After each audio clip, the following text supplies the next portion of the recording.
Hello दोस्तों, नमस्ते। कैसे हैं आप सब? आई होप आप सब ठीक होंगे। आज की कहानी है बासी रोटी। कहानी को पूरा सुने। अच्छी लगे तो लाइक, शेयर और चैनल को सब्सक्राइब कर दें। धन्यवाद। निवी, दीप्ति, अरे कहाँ रह गई तुम दोनों? लता जी ने अपने दोनों बहुओं को रवीले स्वर में आवाज़ लगाई।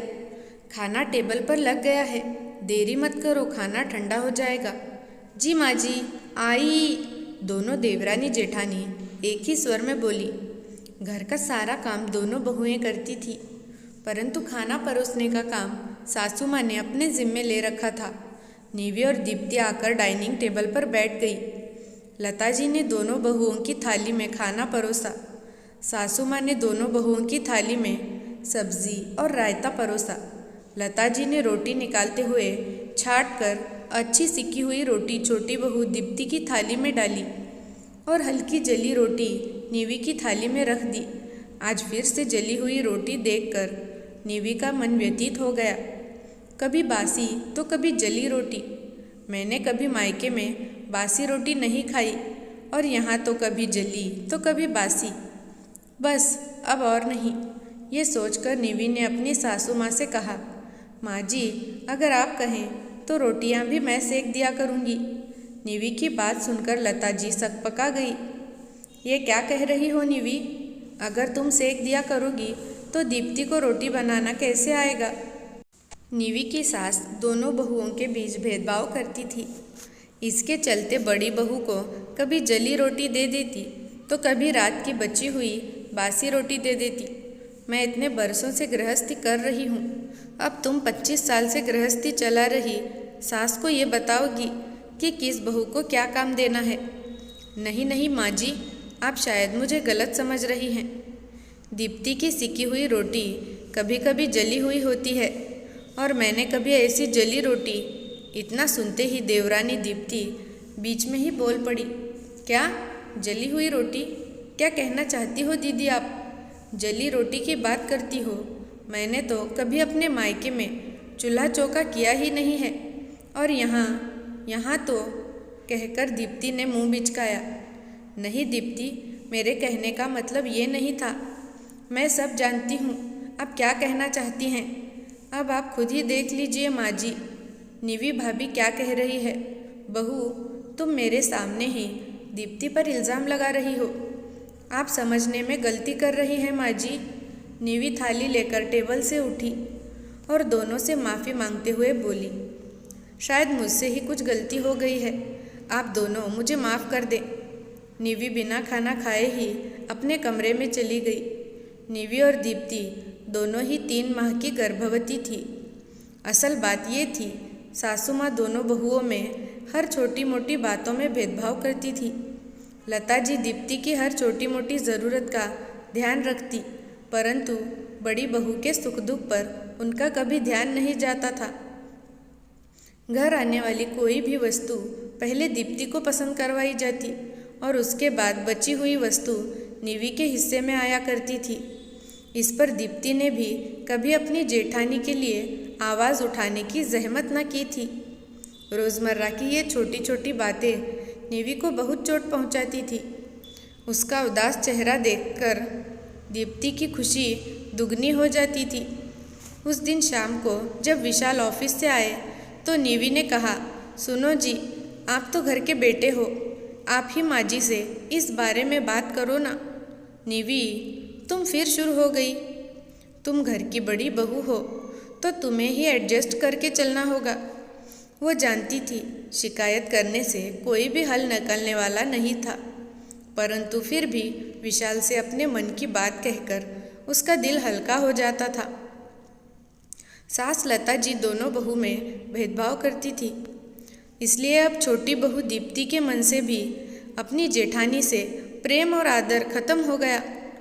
वो हमेशा अपनी सास लता जी के इशारों पर चला करती।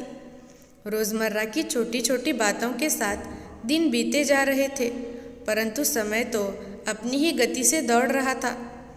अब दोनों बहुओं को 7वां महीना लग गया। दोनों की डिलीवरी में मात्र 14 दिन का ही अंतर था। बच्चे के आने की खुशी में निवी ने इन छोटी छोटी बातों पर ध्यान देना छोड़ दिया था। एक दिन दीप्ति रसोई में चाय बनाने के लिए गई। उसने चाय बनाने के लिए जैसे ही ऊपर रखा चाय पत्ती का डब्बा ऊपर से निकाला तो साथ रखा तेल का डिब्बा फर्श पर जा गिरा। रसोई में तेल फैल गया। दीप्ति ने उनकी नौकरानी कमला से कहकर रसोई की साफ सफाई करवा ली और फिर भी थोड़ी सी फिसलन रह जाने की वजह से चाय ले जाते समय दीप्ति वहीं फिसलकर गिर पड़ी। उसकी चीख सुनकर सब लोग दौड़कर रसोई घर में पहुँचे। दीप्ति को जमीन पर पड़े देख सब बहुत डर गए। तुरंत ही दीप्ति को पास के अस्पताल पहुंचाया गया। गिरने की वजह से दीप्ति का बच्चा पेट में ही मर गया। बहुत ज़्यादा खून बह जाने की वजह से डॉक्टर ने नॉर्मल डिलीवरी का रिस्क लेने से साफ इनकार कर दिया। सर्जरी करके दीप्ति के बच्चे को पेट से बाहर निकाला गया। अपना बच्चा खो देने से दीप्ति का रो रो कर बुरा हाल था। उधर निवी और उनकी सासू माँ के दिल पर भी इस घटना से बड़ा आघात लगा था। अपने पोते के मृतदेह को देखकर लता जी का दिल छलनी हो रहा था। उनकी दो बच्चों की दादी बनने की उम्मीद पर पानी फिर गया था। कुछ ही दिनों के बाद दीप्ति को अस्पताल से छुट्टी मिल गई और वो घर आ गई। अपना बच्चा खो देने के बाद दीप्ति अब उदास रहने लगी थी और उधर निवी से उस बेचारी का दुख देखा ना जाता था। देवरानी और सास के लिए घाव को भूलकर निवी फिर से दीप्ति की सेवा में लग गई थी। धीरे धीरे दीप्ति की सेहत में भी सुधार आने लगा था। ईश्वर की मर्जी के आगे किसी की नहीं चलती, इसलिए उसने इस दुख से उभरने में ही अपनी भलाई समझी। अब वो अपनी भाभी निवी के साथ उसके कामों में मदद करने लगी। कुछ ही दिनों में सब कुछ पहले की तरह सब ठीक हो गया। और फिर एक दिन सासू माँ की वही आवाज़ सुनकर दोनों बहुएं चौंक गई। अरे बहुओं, कहाँ हो तुम? मैंने तुम्हारा खाना टेबल पर लगा दिया है। क्या हुआ माँ जी, आज आप खाना क्यों परोस रही हैं? आप अपने कमरे में आराम कीजिए, ये सब मैं अपने आप कर लूँगी। निवी ने दबे स्वर में माँ जी से कहा। लता जी बोली, अरे तुम क्यों चिंता करती हो? अब जब दीप्ति ने भी तुम्हारे साथ काम संभाल लिया है तो मुझे तो सिर्फ काम खाना परोसने का ही काम है। इससे काम या थकान की क्या बात है? चलो अब ज़्यादा बातें ना बनाओ, खाने की टेबल पर आ जाओ। सासू माँ के बुलाते ही निवी को फिर से वही जली हुई रोटी याद आने लगी। इतने दिन बीतने के बाद दोनों बहुओं को लगा कि शायद सासू माँ के भी व्यवहार में परिवर्तन हो गया होगा। माँ जी ने दोनों बहुओं की थाली में खाना परोसना शुरू कर दिया।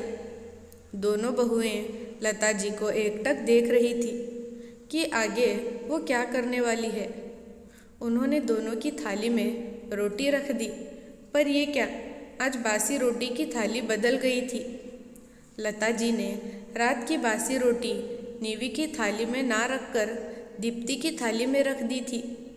बासी रोटी अपनी थाली में देखकर दीप्ति की आंखों में आंसू आए, परंतु अपने कर्मों को याद कर उसने अपने आंसू पोंछे और इसे कर्म का फल समझकर चुपचाप बासी रोटी का ग्रास तोड़कर खाने लगी।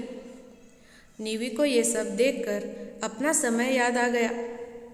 निवी ने बासी रोटी का वो ग्रास दीप्ति के मुंह में जाने से पहले ही उसका हाथ रोक दिया। नहीं दीप्ति, जो सब मैंने झेला है वो तुम नहीं झेलोगी। और उसने अपनी देवरानी की थाली में वो बासी रोटी हटा ली। निवी के फैसले को देखकर लता जी और दीप्ति को अपनी की गई हरकतों पर शर्म आ रही थी, परंतु निवी का प्रेम भरा व्यवहार देवरानी और सास के निर्दयी मन में प्रेम और करुणा का भाव उत्पन्न करने में कामयाब हो ही गया था।